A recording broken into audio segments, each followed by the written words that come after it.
Sara na ang ating bango. Ayan, ating ilagay. Bukas na natin maigi. Para tayo matapos na. Ayan.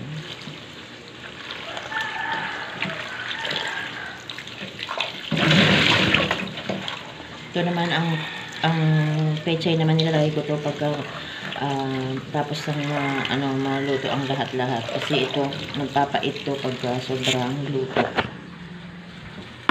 Yan, nakasara ng ating bangus. Talsik. Lagyan natin ng water. Yan.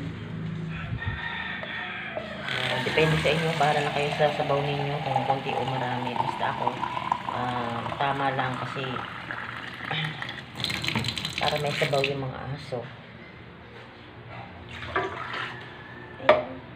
Pakuluin lang natin. Tapos magsasalang na ako ng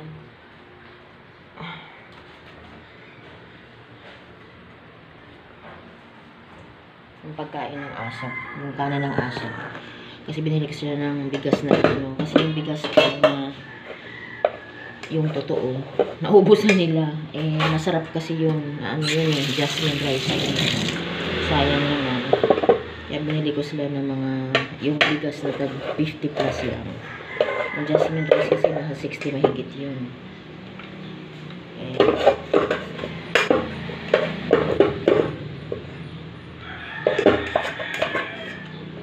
Binili ko sila ng lang.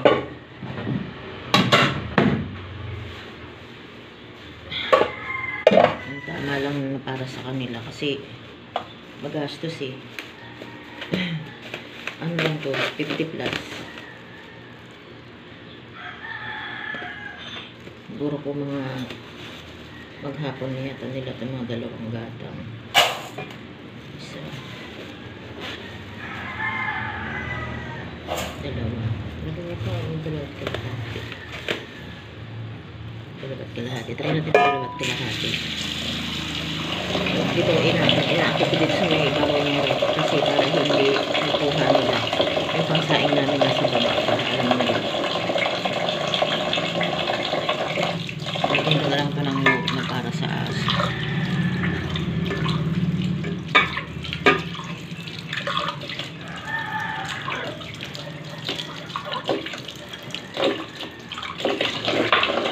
Nagsasaing din ako ng para sa tao syempre. Ang aso ko naman hindi sila maaat.